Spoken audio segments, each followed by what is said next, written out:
இவர்களை நீங்கள் பார்த்து கொண்டு இருப்பது உங்கள் கௌசிக ரிவ்யூ. சரி வாங்க வீடியோக்குள்ளே போய் என்னென்ன நடக்க போகுது அப்படின்ற இன்ட்ரெஸ்டிங்கான விஷயத்தை தான் நீங்கள் அந்த வீடியோவில் பார்த்து தெரிஞ்சுக்க போகிறீங்க. அதுக்கு முன்னாடி உங்களுக்கு ஒரு சர்ப்ரைஸான விஷயம் சொல்ல போகிறீங்க. அது என்னடா அப்படின்னு சொல்லிட்டு பார்த்தீங்கன்னா, நம்ம தீபிகா இருக்காங்க, அவங்க வந்து வெண்பா இருக்கிற இடத்த கண்டுபிடிச்சிட்டாங்க. அந்த இடத்துக்கு இப்போ பரபரப்பாக ரொம்ப வேகமாக தீபிகா போயிட்டு இருக்காங்க. இப்போ உண்மையில் கண்டுபிடிப்பாங்களா கண்டுபிடிக்க மாட்டாங்களா, தீபிகா கிட்ட வெண்பா காப்பாற்றப்படுவாங்களா படமாட்டாங்களா அப்படின்னு சொல்லிட்டு பல கேள்விகள் ஒரு பக்கம் ஓடிக்கிட்டு தான் இருக்குது. இந்த மாதிரி ஒரு தருணத்தில் நம்ம வெண்பாவை அந்த இடத்துல இருந்து அந்த டாக்டருங்கள் அது மட்டும் இல்லாமல் அங்கே இருக்கிற ரவுடிங்க எல்லாரும் சேர்ந்து ஷிஃப்ட் பண்ணிடுறாங்க.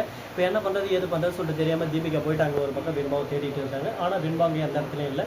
என்னடா இது நாம் ஒன்று நினச்சி வந்து அந்த இடத்துல நம்ம வெண்பா கிட்டே இல்லையா அப்படின்னு சொல்லிட்டு கவலையில் ஒரு பக்கம் சைலண்டாக இருக்காங்க. அந்த மாதிரி ஒரு சமயத்தில் 2 திருட்டு மொழி முடிச்சுன்னு ஒரு பக்கம் அந்த போலீஸ் அதிகாரி எங்கே நம்மளை பார்க்குறாங்களா இல்லையா அப்படின்னு சொல்லிட்டு 2 பேர் முடிச்சுட்டு இருக்காங்க. அதை பார்த்தா நம்ம தீபிகா கன்ஃபார்ம் பண்ணிடுறாங்க. அப்போ இவங்களுக்கும் வெண்பா கடத்தலுக்கு ஏதோ சம்மந்தப்பட்டிருக்கு அப்படின்னு சொல்லிட்டு முடிவு எடுத்துறாங்க. சரி, அந்த இடத்துல இருந்து எந்த ஒரு சத்தமும் இல்லாமல் எந்த ஒரு பிரச்சனையும் இல்லாமல் சைலண்டாக போகிற மாதிரி நம்ம தீபிகை கிளம்பிடுறாங்க. அதே சமயத்தில் இன்னொரு 2 பேரை வச்சு அந்த 2 பேரையும் ஃபாலோ பண்ண வைக்கிறாங்க. அவங்க எங்கெங்கே போகிறாங்க என்னென்ன பண்ணுறாங்க அப்படின்ற விஷயத்தை தெரிஞ்சுக்கணும் அப்படின்னு சொல்லிட்டு முடிவு எடுக்கிறாங்க. இந்த முடிவு ஒரு நல்லது ஒரு முடிவாக அமையாதான்னு சொல்லிட்டு பொறுத்து வந்து பார்த்தாங்க தெரிய போது. அதே சமயத்தில் அந்த 2 பேரும் ஒரு பக்கம் நம்ம தீபிகா சொன்னாங்களா அந்த ரவுடிங்கெலாம் துரத்த ஆரம்பிக்கிறாங்க.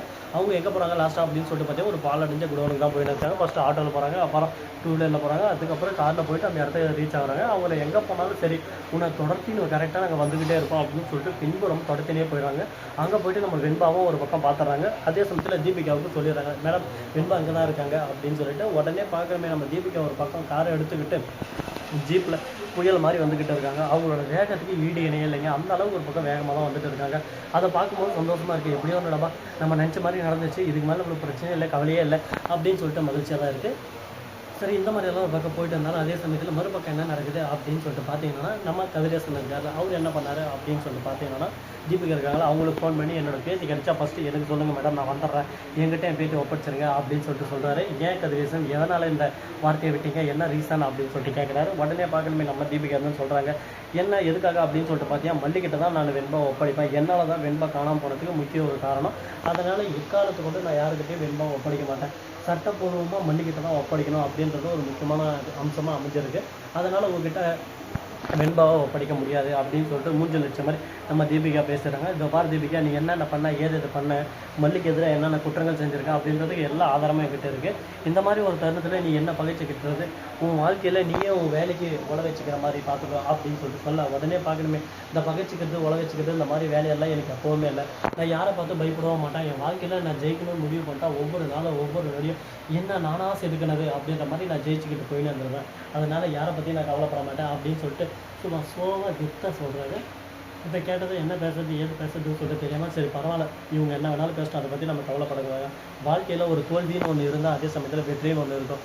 வெற்றி எது தோல்வி அல்ல, தோல்வி எது வெற்றி அல்ல, வெற்றி உனக்கு ஒரு பட்டு அடிக்காம அப்படின்ற மாதிரி ஒரு பக்கம் போயிட்டு இருக்குது. சரி, இந்த மாதிரியெல்லாம் ஒரு பக்கம் போயிட்டு வந்தாலும் அதே சமயத்தில் மறுபக்கம் கரெக்டாக நம்ம விஜய் இருக்கார்ல, அவருக்கு ஒரு பக்கம் மல்லிகிட்ட போயிட்டு இதோ பார் மல்லி, தேவையில்லாமல் ஒரு பக்கம் சீன் கிரியேட் பண்ணுறது, இந்த மாதிரி எந்த வேலையும் வச்சுக்காது, இதோட நிறுத்துது, இதுக்கப்புறம் என்ன பண்ணலாம் ஏது பண்ணலாம் அப்படின்ற விஷயத்தை பற்றி யோசிக்கலாம் அப்படின்னு சொல்லிட்டு பேசினிருக்காங்க. இப்போ என்ன தாண்டா பண்ண போகிறாங்க, முடிவா என்ன தாண்டா முடிவில் இருக்காங்க அப்படின்னு சொல்லிட்டு பல கேள்விகள் ஒரு பக்கம் ஓடிக்கிட்டு தான் இருக்குது. இந்த கேள்விகளுக்கான பதில் கிடைக்குமா கிடைக்காதா, என்ன நடக்க போகுது ஏது இது நடக்க போகுது அப்படின்றது ஒரு பக்கம் விறுவிறுப்பாக தான் போயிட்டு இருக்குது. சரி, இந்த மாதிரியெல்லாம் ஒரு பக்கம் போயிட்டு வந்தாலும் அதே சமயத்தில் மறுபக்கம் நம்ம வெண்பா குட்டி இருக்காங்களா, அவங்க வந்து எப்படியாவது இந்த இடத்துக்கு வந்துடுவாங்களா வரமாட்டாங்களா, என்ன பண்ண போகிறாங்க ஏது பண்ண போகிறாங்க அப்படின்ற கேள்விகள் ஒரு பக்கம் சித்தரிக்கப்பட்டிருக்கு. இப்போ என்ன பண்ண போகிறாங்கன்னு சொல்லிட்டு பொறுத்து வந்து பார்க்கலாம். அதே சமயத்தில் மல்லி இருக்காங்களா, அவங்க வந்து நீங்கள் உயிரை கொடுத்தா நான் வெண்பாவை காப்பாற்றுவேன் அப்படின்னு சொல்லிட்டு முடிவாக சுற்றிட்டு இருக்காங்க. இப்போ வெண்பாவை காப்பாற்றுவாங்களா காப்பாற்ற மாட்டாங்களா, வெண்பா கிட்ட போய் ரீச் ஆவாங்களா ஆக மாட்டாங்களா, என்ன நடக்க போகுது அடுத்து எப்படியெல்லாம் பண்ண போகிறாங்க அப்படின்னு சொல்லிட்டு பல கேள்விகள் ஒரு பக்கம் ஓடிக்கிட்டு தான் இருக்குது மனசுக்குள்ளே. இந்த கேள்விகளுக்கெல்லாம் பதில் கிடைக்குமா கிடைக்காதா, என்னென்ன நடக்க போகுது அப்படின்னு சொல்லிட்டு பொறுத்து வந்து பார்க்கலாம். சரி, இதெல்லாம் ஒரு பக்கம் போடுன்னு சொல்லிட்டு விட்டாலும் அதே சமயத்தில் மறுபக்கம் என்ன நடக்குது அப்படின்னு சொல்லிட்டு பார்த்தீங்கன்னா, நம்ம விஜய் இருக்கார்ல, அவர் இருந்து போய் மல்லிகிட்ட பேசுகிறாரு, பாரு மல்லி நீ பண்ணுறது எல்லாமே எனக்கு பிடிச்சிருக்கு, பிடிக்கல நல்லா சொல்ல, ஆனால் கதிரேசன் ராஜேஸ்வரி நிஷா எந்த கேப் கிடைக்கும், எந்த இதில் உங்களை துரத்தி ஜெயிலில் போட்டு அடைக்கணும் அப்படின்னு சொல்லிட்டு ஒரு முடிவாகவே இருக்காங்க. அவங்களை இந்த வீட்டை விட்டு துரத்தி அடிக்கணும், என்கிட்ட வந்து வெண்பாவை பறிக்கணும், இதுதான் அவங்களோட முடிவாக இருக்குது. அதுக்கு வந்து நீ ஒரு வழி வகுத்து தந்துட்ட, வேறு வழி இல்லை, இப்போதைக்கு நீ நானும் பிரிஞ்சிருக்கிறது தான் நல்லது, அது மட்டும் இல்லாமல் நீ உன் வாழ்க்கைக்கு தான் நல்லது, புரிஞ்சு தெரிஞ்சுக்கிட்டால் 2 பேரோட வாழ்க்கை சந்தோஷமாக நல்லாயிருக்கும் அப்படின்னு சொல்லிட்டு விஜய் ஒரு பக்கம் அட்வைஸ் பண்ணியிருக்காரு. நீங்கள் என்ன தான் சொன்னாலும் சரி விஜய் அதை நான் ஏற்றுக்க மாட்டேன், நான் ஒரு முடிவு பண்ணிட்டு தான் அப்படின்னு சொல்லிட்டு முடிவாக பேசுகிறாரு. இப்போ என்ன தாண்டா விஜய்க்கு பிரச்சனை, என்ன தாண்டா பண்ண போகிறாரு, அவர் ஏது தாண்டா பண்ண போகிறாரு அப்படின்னு சொல்லிட்டு நமக்கே ஒரு பக்கம் மனசுக்குள்ளே நிறைய கேள்விகள் ஒரு பக்கம் ஓடிக்கிட்டு தான் இருக்குது. பாப்பா என்னென்ன பண்ண போகிறாரு ஏது பண்ண போகிறான்னு சொல்லிட்டு எது பண்ணாலும் ஒரு பக்கம் சிறப்பாக செஞ்சால் யாருக்கு கஷ்டம் சொல்லுங்கள், எல்லாருக்கும் ஒரு பக்கம் சந்தோஷமாக இப்போ அடுத்தடுத்து என்னென்ன பண்ண போகிறாங்க ஏது பண்ண போகிறாங்கன்னு சொல்லிட்டு பொறுத்து வந்து பார்க்கலாம். சரி, இந்த மாதிரியெல்லாம் ஒரு பக்கம் போயிட்டு இருந்தாலும் அதே சமயத்தில் மறுபக்கம் ராஜேஸ்வரி இதெல்லாம் ஒட்டி கேட்டுறாங்க. ஒட்டி கேட்கறதோட மட்டும் இல்லாமல் ஓஹோ இப்படி தான் நடந்துன்னு இருக்க அவசியம், எங்களுக்கு பயந்து தான் மல்லியை நீ வெறுக்கிற மாதிரி வெறுத்துன்னு இருக்கேன், இப்போ விஷயம் தெரிஞ்சிச்சுல்ல, இப்போயே கதிரேசங்கிட்டே மறுபக்கம் நிஷா கிட்டே சொல்ல போகிறேன், அதுக்கப்புறம் அவன் ஆட்டம் டிங்கு வரலாம் டங்கு வர ஆக போகுது அப்படின்னு சொல்லிட்டு மிரட்ட ஆரம்பிக்கிறாங்க. இப்போ என்ன பண்ணுறது ஏது பண்ணுறதுன்னு சொல்லிட்டு தெரியாமல் குழப்பத்தில் கிளம்பி போயிட்டு என்னடா இது நமக்கு வந்த சோதனை வேதனை, நமக்கு மட்டும் ஏன்டா அந்த மாதிரியாலும் நடக்குது அப்படின்னு சொல்லிட்டு ஃபீல் பண்ணி உட்காந்து ஓடும் ஒப்பரி வச்சு கத்திரி கத்திரி தேம்பி வந்துட்டு இருக்காங்க. சரி, இந்த மாதிரியெல்லாம் ஒரு பக்கம் வந்துக்கிட்டு இருந்தாலும் அதை பற்றியெல்லாம் நம்ம கண்டுக்கூடாது அப்படின்னு சொல்லிட்டு ஃபீல் பண்ணாமல் ஒரு பக்கம் இருக்காங்க. சரி, இதெல்லாம் ஒரு பக்கம் போயிட்டு இருந்தாலும் அதே சமயத்தில் மறுபக்கம் இதெல்லாம் ஒரு பழப்படம் மானக்காட்ட பழப்பம், அந்த வாயை பாடுறா நல்லா ஆஞ்சினர் வாயாட்டம், நல்லா அமுச்சு வாயாட்டம் வச்சுன்னு எதுக்கு இந்த பழப்பு சொல்லுங்கள் பார்க்கலாம். ஏதோ வாழ்க்கையில் 4 ரூபா சம்பாதிக்கலாம், வாழ்க்கையில் உருப்படலான்னு இல்லை, வாயை பாருங்க நல்லா அப்படியே ஆஞ்சினர் வாயாட்டம் மூஞ்சா பார்த்தா கூட ஆக மாட்டேங்குது. அதனால அங்கே பாரு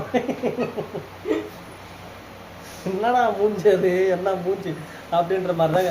இங்கே நிறைய பேர் எங்கள் கேங்கில் இருக்கிறவங்கெல்லாம் பிரிப்பாக இல்லான்ற பேரில் அவங்க மூஞ்சியை பார்க்கணும், அந்த நேரத்தில் ரியாக்ஷன் அப்படியே கொடூரமாக ஏதோ இந்த 10 நாள் தின்னாமல் தான் எப்படி மூஞ்சி அதுக்காக வெறி கொண்ட நாய் எப்படி அப்படியே சும்மா பொறாண்டின்னு போக அந்த மாதிரி வெறி கொண்டு போகிறாங்க. இவங்களெல்லாம் வச்சு நம்ம என்ன பண்ண போகிறோம்னு சொல்லி தெரியல.